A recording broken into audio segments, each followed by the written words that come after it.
Hi, I'm Helen Bauer, and this is the Heart of Hospice podcast. The Heart of Hospice podcast is your source for compassionate and informative discussions about hospice and end-of-life care. I'm a certified hospice and palliative care nurse with over 15 years of experience. Whether you're a caregiver, someone with a serious illness, or you simply need to know more about hospice care, this podcast is for you. Join me as we explore all the aspects of hospice, from the details of caregiving to the emotional and spiritual dimensions of end-of-life journeys. For more resources and to connect with me, visit theheartofhospice.com and find us on Facebook, Instagram, and LinkedIn. Keep listening for today's episode.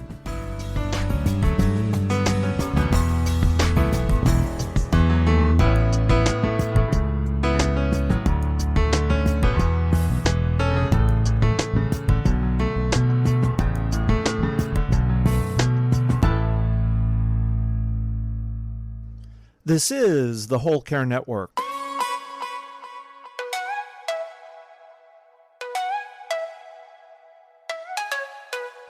Helping you tell your story one podcast at a time.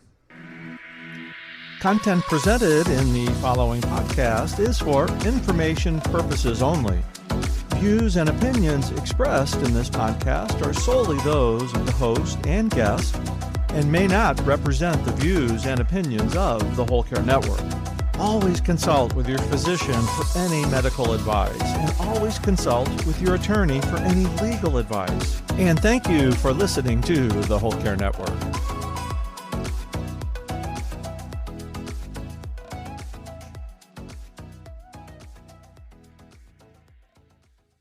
This episode is sponsored by Hospice Navigation Services. When you need information about hospice, Hospice Navigation Services can help. Our team of experienced hospice navigators is here to offer one-on-one consulting sessions by phone or video. You can book a complimentary 30-minute session when you need general information, or book a 60-minute session when you have in-depth questions or need to troubleshoot your current hospice care. It's your journey. Hospice Navigation Services can be your guide. Visit theheartofhospice.com to schedule your hospice navigation session today. This episode is sponsored by GrandPad. GrandPad is the all-in-one tablet designed especially for senior adults. With GrandPad, you get safe, simple video calling and photo sharing. Users can create a private family network that allows for secure photo and video sharing. The GrandPad utilizes a simple format that allows seniors to enjoy games, music, email, and more. Visit our special GrandPad website designed exclusively for the Heart of Hospice listeners at grandpad.net/THOH. My guest today, Carrie Aalberts, is truly the Dementia Darling.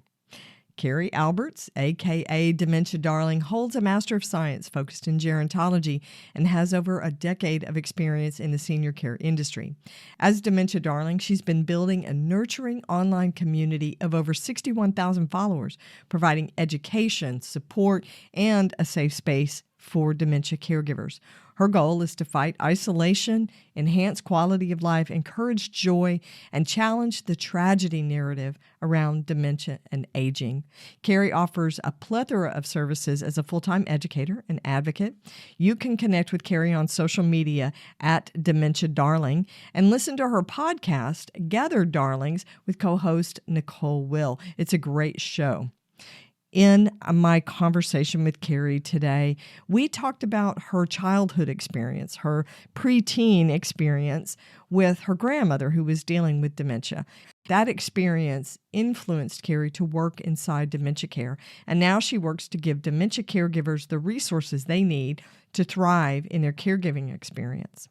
We talked about the long disease trajectory that dementia has and how it often becomes really overwhelming for many caregivers. We talked about the financial, emotional, and physical impact that negatively affect caregivers. We also talked about anticipatory grief, which is a very real emotion for a dementia caregiver. And Carrie talks about how it changes as the disease itself progresses. And at the very end, be sure and listen all the way to the very end, because Carrie had some very important words of encouragement for dementia caregivers. You won't want to miss it. There's a lot to learn.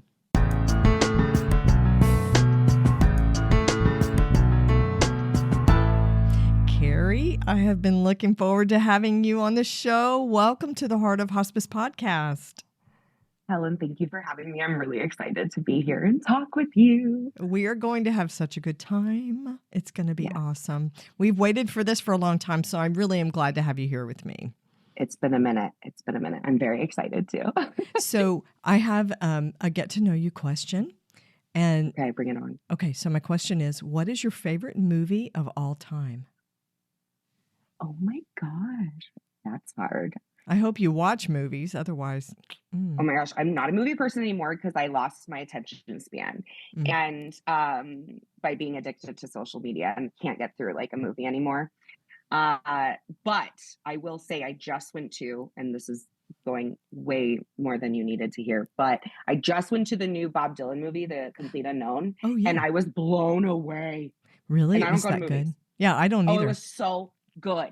It was so good. And I went with my dad because he's the one who like made my sister and I love Bob Dylan.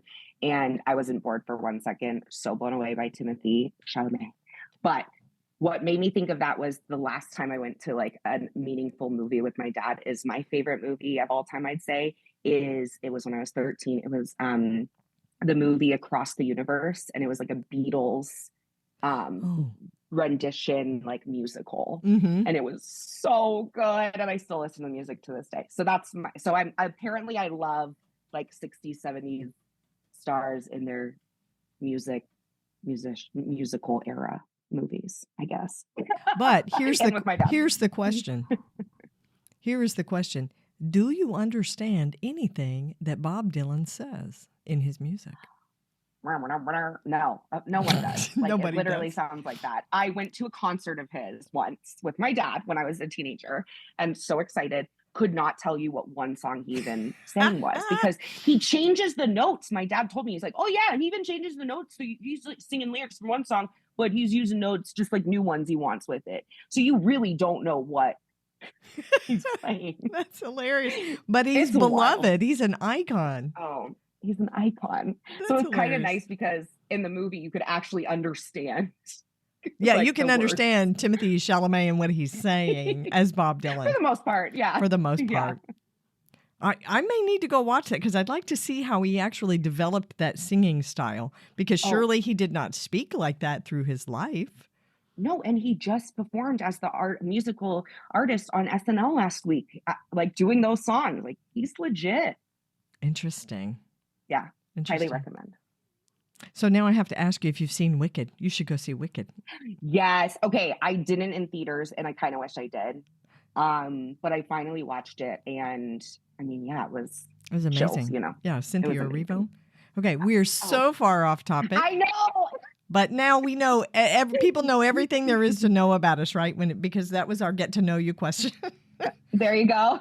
Okay. I wasn't expecting that. I love it. So we're going to dive into all things dementia and caregiving today because this is what you do. You are the Dementia Darling.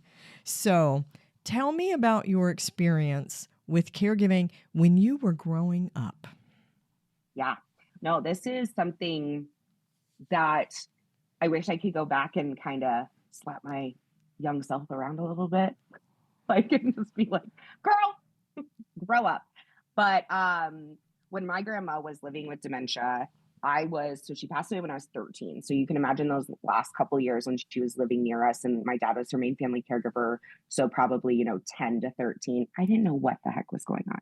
I was confused, but I was like helping when I could. My dad was obviously engrossed in it. It was, so difficult for him. And that's what I vividly remember. My dad is brilliant guy, business law and ethics professor, lawyer. And he had a hard time navigating it. No one understood. My mom and him, I've talked to them about this now as an adult. And it's like, they didn't know what the heck dementia was. No one explained what was going on to them. And, for me, my caregiving experience wasn't what I wish I had done, obviously. But I remember, being as present as I could. We would sleep over. They would let us sleep over at her assisted living in her room. Oh. And I loved that.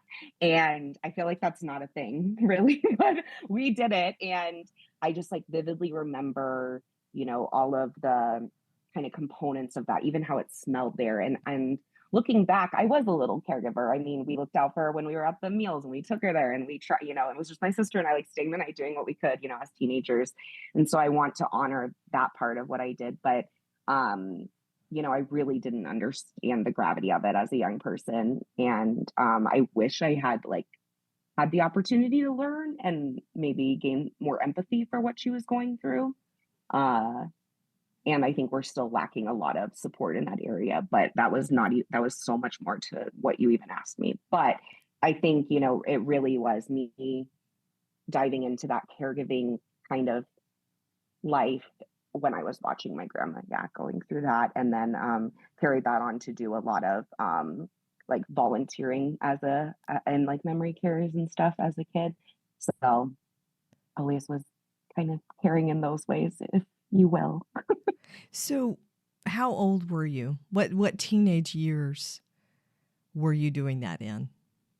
So when I was 10 to 13, I'd say. So my grandma 13. passed away when I was 13. Yeah, when I was at the end of my 13th year. So I just remember, because I'll never forget when she, had an incontinence, accident in the car, and we were just like, what's going on with grandma? And just so, inconsiderate. And I just look back and just wish I had, my parents had the tools to even know what was going on to explain to us. And so, I was very young. And then my sister's 3 years older.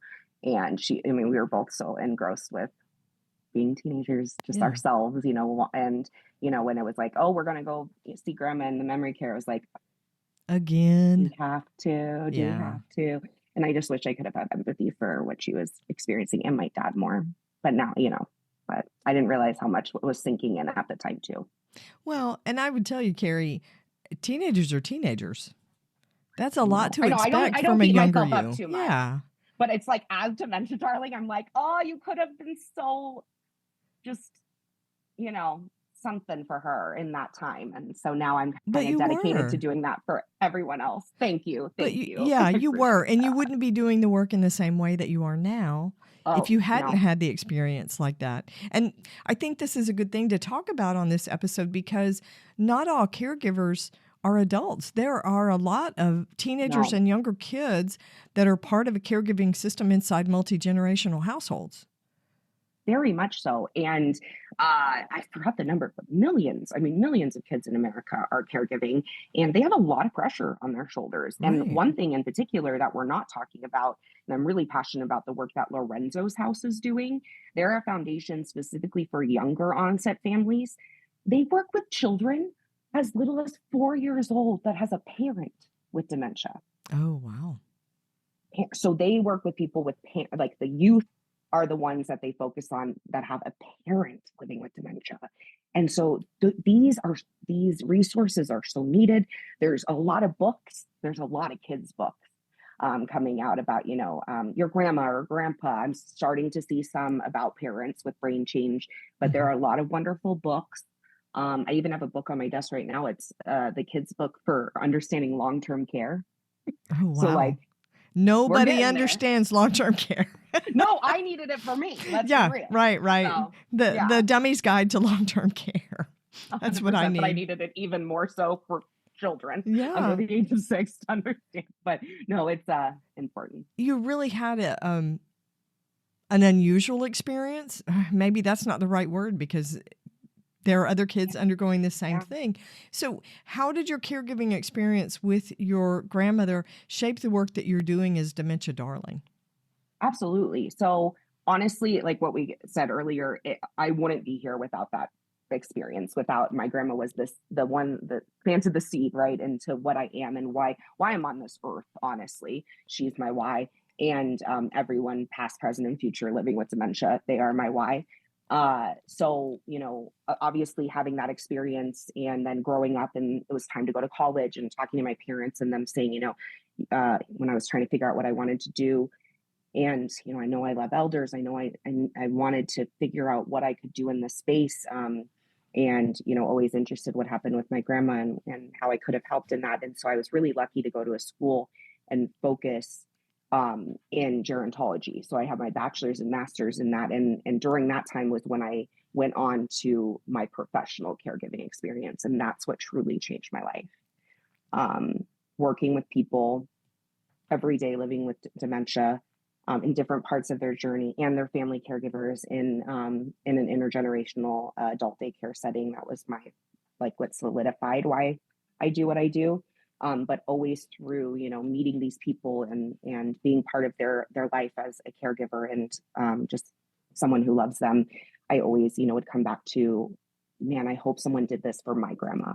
Like, I hope there was someone in her world that was like, working at her community that was like giving that love to her. And it's just, I want to be that person that everyone deserves, and so that really solidified why I do what I do. And so my caregiving experience throughout my 20s and throughout college was what just made me really understand why I'm here and what is needed, and the reality of what these families are facing. And like you said, the intergenerational, it touches the entire family. It's not just the person, the entire family is affected. And so throughout, caregiving and being in a place where their loved one picks them up and takes them home, so at adult daycare, I got to meet the family caregivers. I got to meet these people. And that was even more of a wake-up call and kind of just like, it was a calling to meet these family caregivers and often be the first person to say, are you okay? This sucks. What, thank you for showing up, all those things. So I think, my caregiving experience is truly what brought me to where I am today. And that does start with, my grandma. So, but the most prominent caregiving experience I had was, during my 20s and meeting all these incredible people. People leave a legacy when they die. They do. And a lot of people want to leave their families with valuable, meaningful, purposeful legacies, things that are memorable and meaningful. I'm pretty sure your grandma would not have wanted to leave you with this particular legacy, but wow. Yeah. Wow. Thank you. What a gift to come from such a hard thing. What a gift inside that whole thing. So how would you say, as a kid, how do kids experience caregiving differently than adults? Absolutely. I think there's a lot of layers to this, and I'm learning a lot, specifically through my connections with Lorenzo's House that I said before, and being on social media and following caregivers, because I just think these kids are in such unique positions, and they have to grow up really fast. First off, they have to handle a lot of heavy stuff. Yeah, adult even stuff. Even if it's not explained to them, they know, right? We know things are heavy. We know things are changing. They know their loved one isn't, how they're used to seeing their loved one. Specifically, these kids that have a parent that's changing. What I've learned is, they're watching one parent change into this caregiver and be a different person, right? And then they're watching their other, amazing parents going through dementia. And it's like just the layers and just, the complexity of what these kids are going through, whether it is a parent, which is going to be a different journey, or a grandparent, whatever it may be. These kids are faced with a lot of uncertainty, right? With a progressive disease and not knowing. So the education point is so important. And I think these parents and families, they're trying to figure out as well, right? So the adults as well are trying to learn and figure it out and go through this journey. So to have a kid ask you, what's going on, and try to, where's the guidebook for this one?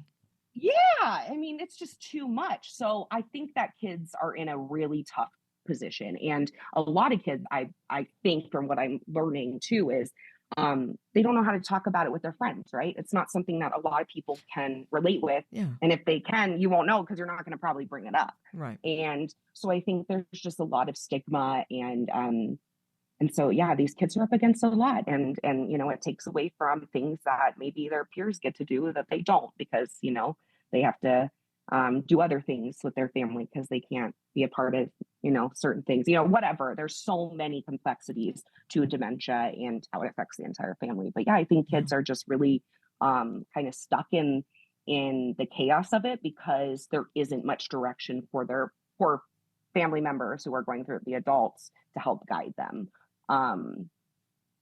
So I think we don't really understand the breadth of what they go through and how they see things personally. You bring up an interesting point.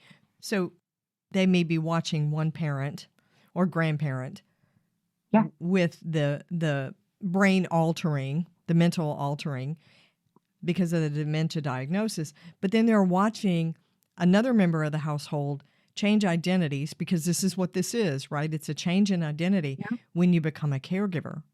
And not everybody handles that well. We're, it's not one of those roadmaps that you're given,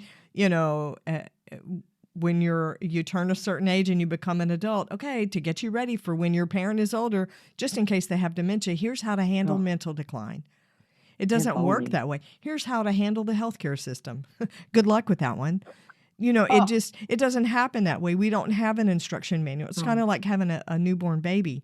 Where's the book on parenting, right? That covers every scenario, because we've got Parkinson's related dementia. We've got Lewy body dementia. We've got frontal lobe dementia. There's so many different facets when it comes to dementia and dementia care. So yeah, you can't just learn something and be like, oh, I understand it. It's not this one size fits all. And it applies this is to what everything. To expect.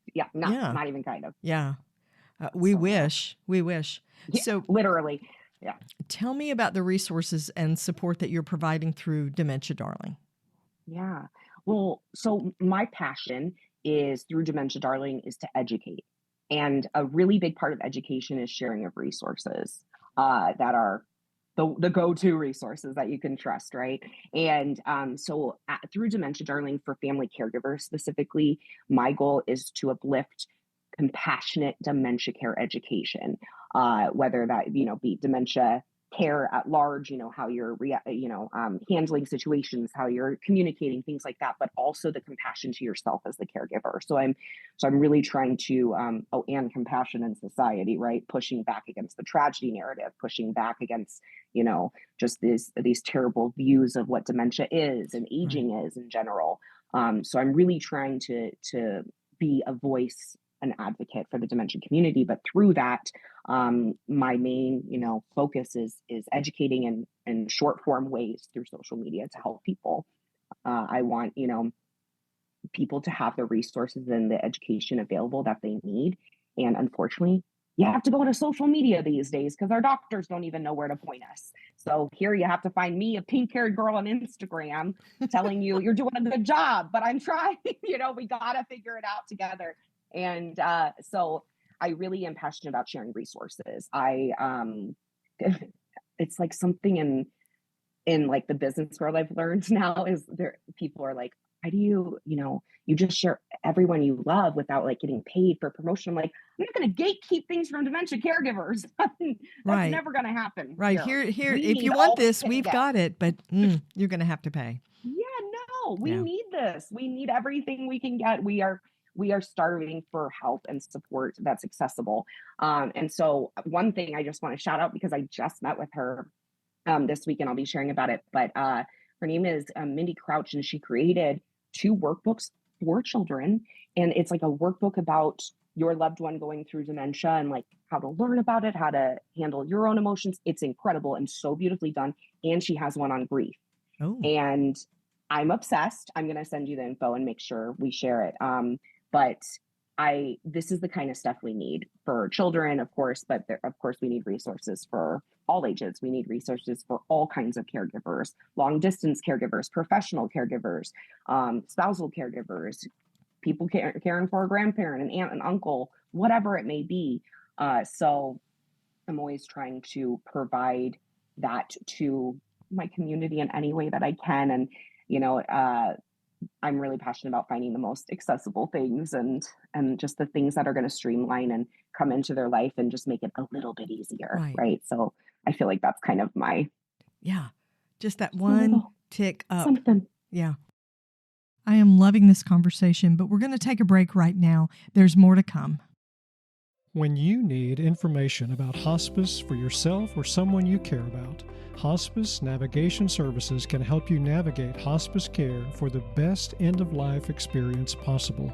If you're walking this journey and need the help of an experienced guide, Hospice Navigation Services is here for you. We understand the importance of having a guide who can provide personalized, unbiased support.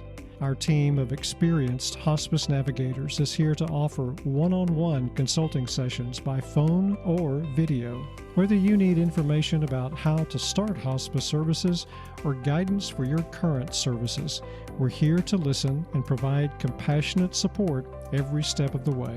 You can book a 30-minute free navigation session with an experienced hospice navigator when you need general information to start your hospice experience. Book a 60-minute hospice navigation session when you have in-depth questions about hospice or need to troubleshoot your current hospice care. You deserve compassionate support and guidance for your end-of-life care. It's your journey. Hospice Navigation Services can be your guide. Visit theheartofhospice.com to schedule your hospice navigation session today. If you're looking for an easy solution to stay connected to your older loved ones, GrandPad is everything you need. It's the all-in-one tablet designed especially for seniors. With GrandPad, you get safe, simple video calling and photo sharing to connect the whole family. The GrandPad utilizes a simple format that allows seniors to enjoy games, music, email, and more. GrandPad comes with 4G LTE cellular service already included, so there's no need for Wi-Fi. Users can create a private family network that allows for secure photo and video sharing. At the core of the GrandPad team are the Grand Advisors, a group of seniors that continually inspire, test, and guide the development of GrandPad. The company has built a platform that empowers seniors of all ages and technological skills to safely connect with family, friends, and caregivers. No spam, no robocalls, only connections with those you trust. The GrandPad team strives to create a world where no senior is lonely or isolated. It's the smart choice to keep older adults connected. Visit our website today at grandpad.net/THOH or call 1-888-904-4723. GrandPad, keeping seniors connected. A dementia diagnosis creates some really unique situations for family caregivers. And it's I don't want to say it's special, that's not the right word, but it comes with some challenges that are really specific. You know, you've got the behavioral stuff, the verbal stuff. And I know because I have a mom with dementia. I'm walking this at the same time we're talking about it.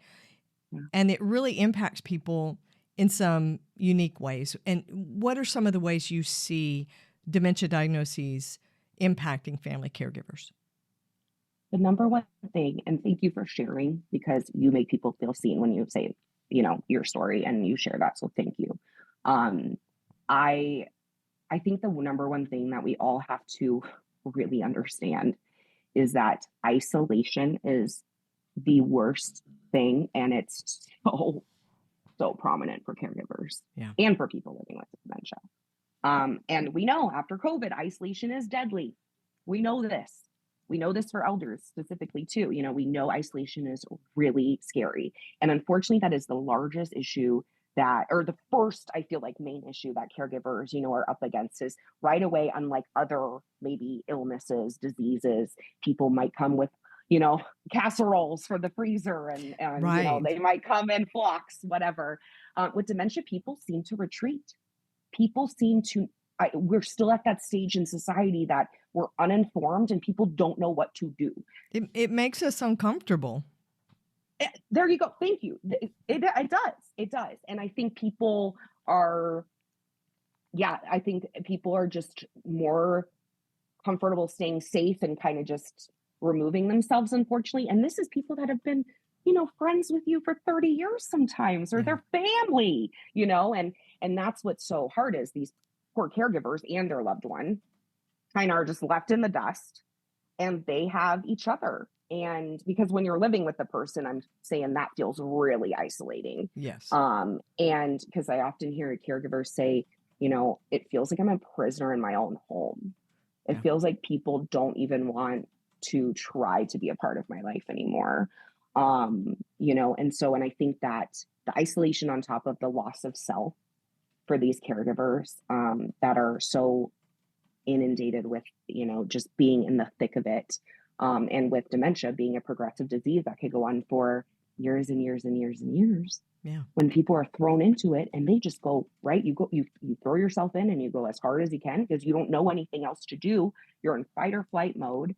And then you realize, oh crap, I have to make this a long haul. This is a long journey. Yeah. When you actually come to that realization that this is what we're doing. Yeah. And yes, I could do this for another 10 years. Yeah. Horrifying. And it's only going to stack and snowball and get harder. Yeah, it doesn't get easier the longer you do it. Like you've learned this skill and it gets easier for you. It's going to change. No, you're always having to learn a new skill, right? Right, it's going to morph. Disease that we don't know Yeah. what could come next.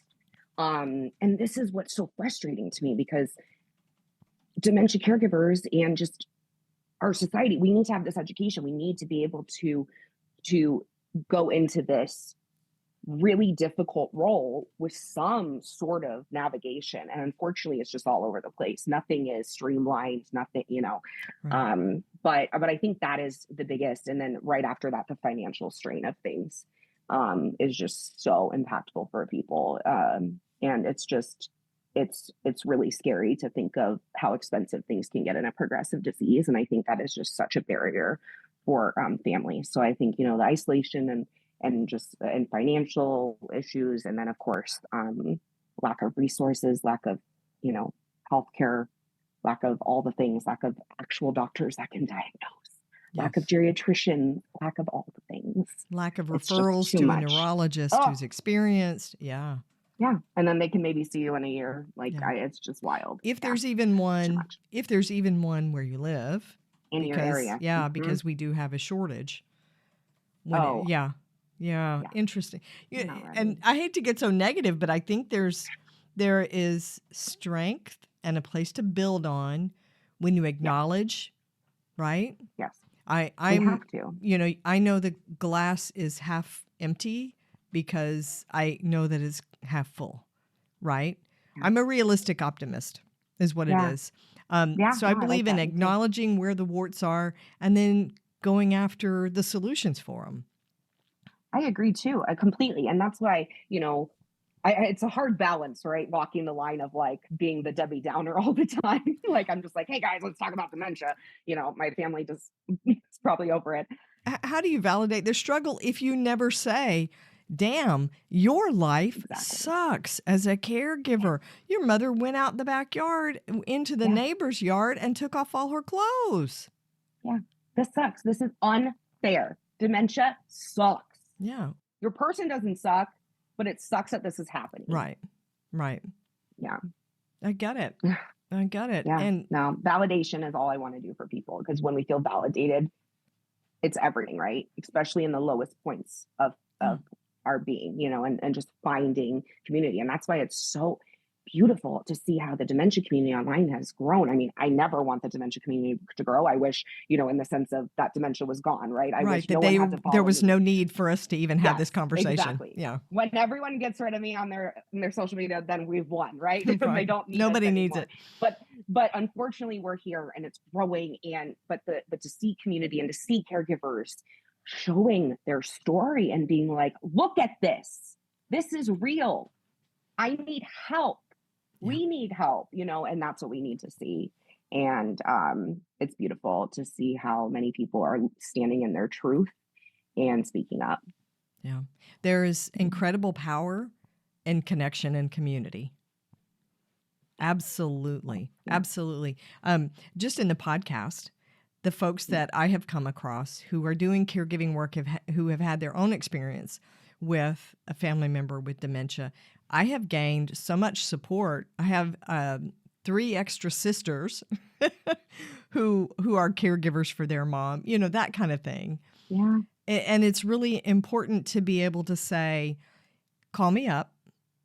Shoot me an email and say, this week was hard. 100%. Yeah. So It's I so think the hard. dementia caregiving role has, I'm going to say special. It's unique in some different ways. Yeah. It's unlike any other. It truly is. And, all caregivers have a hard job, all caregivers across the board. Yes. But I do truly believe that dementia caregivers have the hardest job on earth. It is not something that, first off, physical, mental, emotional, all the things, right? That it affects, it touches everything. And as we said before, it's progressive. And it's this ever changing, and you never know when the shoe's going to drop. Right. The fact that your person requires 24/7 care at some point.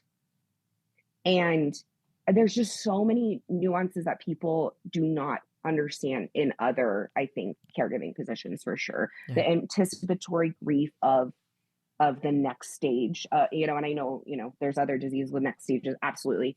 But yeah, dementia is just so, and the fact that the emotional component of your person's forgetting who you are, they're forgetting who they are. That's something that no other, I don't think many caregivers have to, have experience with, but dementia caregivers are taking care of someone that they love as the person is changing from that person, like who they once knew. It's the hardest thing ever. It's just so freaking unfair. So I think every person with a life-limiting illness has a change in identity, because having an illness changes who you are. Absolutely. But it becomes, with someone who has Alzheimer's or dementia, it becomes a loss of identity. Yeah. My mom, case in point, my mom was asked in her nursing assessment for the assisted living, what did you do for a living?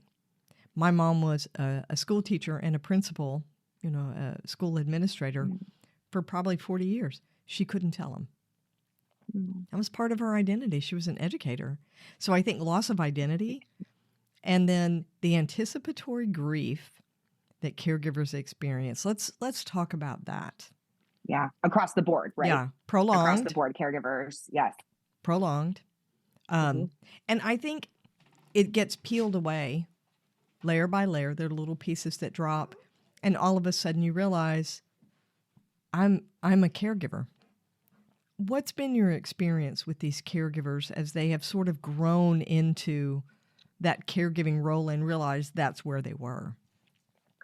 I think, one of my biggest posts that I think that's resonated, like I had the most interaction on it, was one that was like, you don't really choose to become a caregiver. You just wake up and realize you are one. Right. And yeah, like you are saying, I think people, it's honestly the lack of awareness in our society. We just don't see those things as a caregiving role. We think, oh, well, I'm just being a family member. I'm just doing what I have to do. But it's like, no, that's a lot. Like you don't have to do those things. You are choosing to show up as a caregiver role, and it's amazing. Right. And not everyone does those things. Right. And not everybody's doing that. Yeah. No. And so please, like, see that as you are fulfilling a role, and that's just not seen until, I feel like, as you said, you're in the thick of it and you're like, oh, this is my life. Like, this is taking over, it becomes this full-time role. And caregivers really do, specifically with dementia, are full-time, no matter where they are in their journey, because when you get past a certain point in dementia care, those caregivers are on 24/7 mentally, right? Yes. Even mentally, if their person can't leave. Lives somewhere else. Yeah. Right. Exactly. You can be a long distance caregiver, but you are on. Right. Because you're going to take those calls when they fall in the middle of the night. You're going to be the first person to call the pharmacy when they didn't get the thing in, and whatever. You go on vacation, you're still going to answer your phone. Oh, yeah. You're going on respite, with my quote, air quotes, because yes, it's respite physically, but it's not mental respite usually, unfortunately. Yeah. They can't really completely, turn off the phone. Yeah, right. The guilt's there. Don't get started with the guilt, right? Oh, and even taking time for yourself. And so it's just, there's so much against, these caregivers and what they're up against and navigating. And then I think it becomes so chaotic and intense that they don't realize until it's kind of deeper in what's really going on and how much they're doing. And they don't give themselves the credit of how much they're doing. And, you know, I often hear just how heartbreaking it is, because in that scenario, you know, you're going so hard and you're going, you know, it's been a while. And then all of a sudden you kind of look up and you realize, I haven't done anything for myself. Who am I? Yeah. Who am I? Everything's my person now. And then now they're having to figure out, how do I connect with myself through this process? And, you know, but unfortunately, you know, it's so common to not even have the time or the energy for that you get to a place where you don't really get to see yourself again until you're moved on from that caregiving position, maybe, and your person has passed away, and, you know, and you get to a point where, oh, now I have to figure out who I am again. Yeah. And so that is such an important part of the caregiving journey, and supporting caregivers and staying connected to who they are and making that a priority from the get-go. And that's why education and this awareness is so important. But these poor caregivers find resources 10 years in, and they're like, well, I could have used that a while ago. Right. I needed that. Where were you when? Yeah. Yeah. It is a big thing. It's heavy. I love the work and the energy that you're putting out there. I want to ask you, tell me about a time that you experienced compassion fatigue or burnout. Which time? Yeah. Just pick one. Oh. And how you provided yourself with some self-care. So yeah, absolutely. I when I was a professional caregiver, during my end of it was, I think, 2022, I was getting so burnt out of my role. I was in a adult daycare nonprofit director role, and couldn't even get like caregivers on the floor. So I was doing, you know, the direct care on top of trying to direct. It was just so hard. We didn't, you know, have the resources that they deserved. And I got to a point where I was so burnt out, and the compassion fatigue was so real that I was becoming hardened. Like, I could see myself being mean. For like, mean in my eyes is like probably not much to people, but I'm like, that was so rude. You gave them that look. But no, but I was, you know, I really do. I could feel it inside me that I was coming to a place of just like not caring. What is that word? Cynicism, callous. It's like when you don't even care either way. Apathetic? The word. Thank you. I was becoming like apathetic. I was, because I was getting to a point, and that's something we deal with in dementia. That's so hard, right? But I was getting to that point, and where I was just like, I didn't care. Like, either I was just like, I can't do this. And not that I didn't care for my people. It wasn't that at all. It was just like, I can't handle all of this. And so that got pretty to a point where I was like, I have to call into work, because I'm not going to be able to show up as my best self. Yeah. And thankfully I was in a position like financially where I could call in. Not everyone can do that. And I called in for a day, and took a day where it was like a mental health day, and I had to really check in with myself and kind of recenter myself. But, you know, and I just want to make it clear, I was never like mean to elders. I promise. I was like really mean to myself and stuff. I was not mean to anyone, like elders. No one got hurt. But, you know, I could just tell that I wasn't giving what they deserved. Right. You know, I wasn't the overly loving person that I wanted to be anymore for them, and that they deserved to show up for them. And after it was like kind of a couple weeks of feeling just so unsupported by who I was working for, just kind of like at my wit's end, that I couldn't give them what they deserved. I did end up quitting. And that was the hardest decision ever, to leave my people, but I knew they deserved better. And I couldn't show up like that anymore. I had to kind of take a turn and do a job where I wasn't always so close to people, because I was getting to the point where I was losing so many people that you love and you care for. And, you know, from living with dementia, and, you know, you lose people and people pass, and my heart couldn't take it anymore. It'd been like 10 years of just losing people. And that's when it was finally like, I can't do this. Yeah. And so, yeah, I took care of myself by, you know, having a lot of crying nights with my family and saying, am I allowed to leave? Can I do this? You know, and finally realizing what was best for myself and was best for them and everyone was for me to take a step back and do something else. So that was my major I think, wake up call that, you know, I really need to make sure that I'm taking care of myself. Because if I don't take care of myself, I won't be able to do this work very long. And so, yeah, some people can do the caregiving on the, one-to-one caregiving for their career, and they can handle it. I'm so highly sensitive, and it just got just too much for me to mentally handle. And yeah, I think that it's so important to understand and give yourself grace, but truly understand your feelings and that you're human, and it is so freaking hard to be human. And whatever you can to pour into yourself, and if you have to make it, so it's like, because people feel guilty about doing anything for themselves. So if you have to make it in your head this way, caregivers, if you don't have self-care and pour into yourself, you can't show up for your loved one. So it does affect them. Right. If that's the only thing that will motivate you, Yeah. is that you will fail at taking care of your person.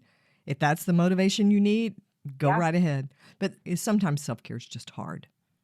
Oh yeah. And every season of our life changes, right? So you never know. Some self-care, late, early in our life might have been, what we needed, but now in caregiving, it might look completely different. Yeah. And it might not be that massage or beach trip, but I got up 5 minutes early so I could breathe in peace. Yes. And have a cup of coffee, or, having an extra long shower on, one day a week, whatever.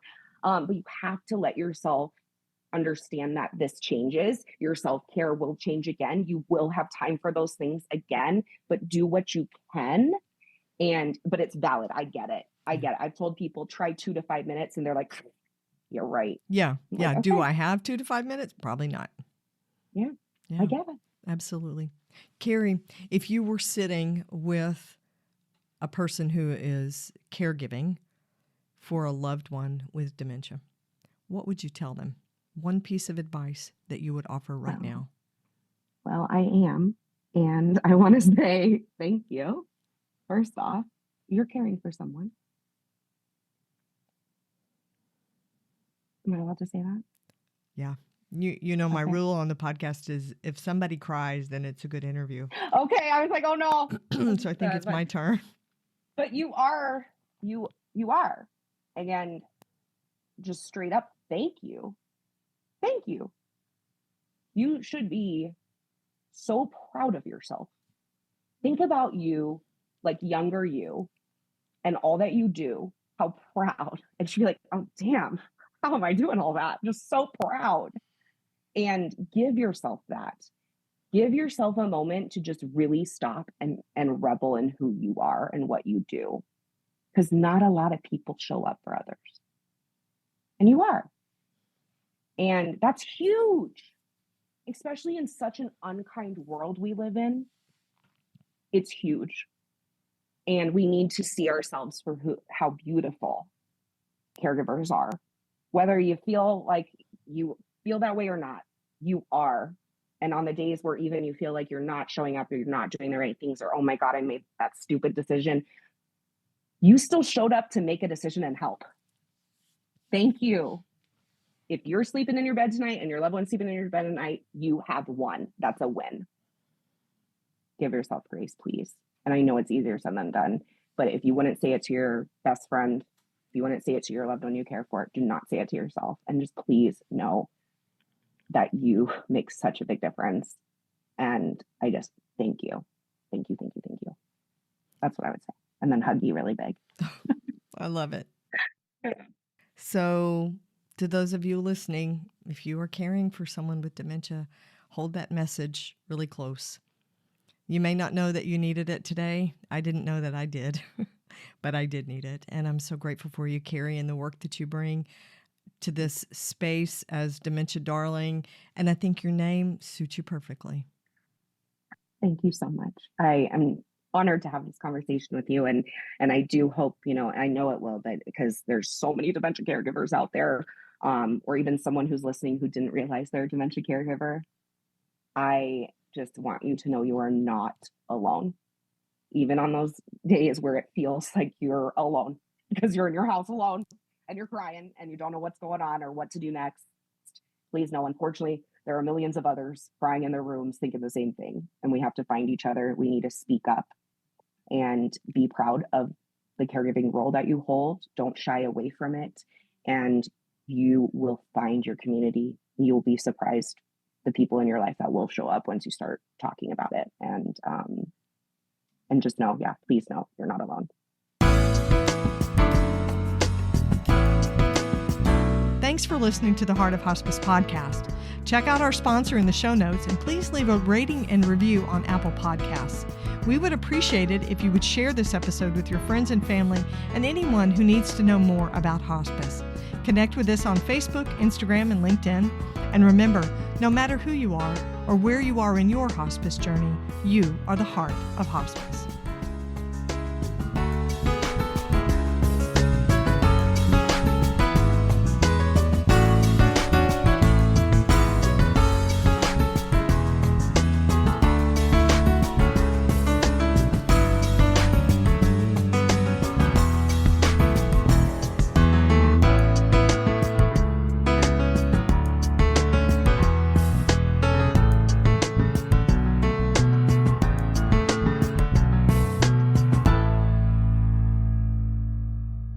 This is the Whole Care Network.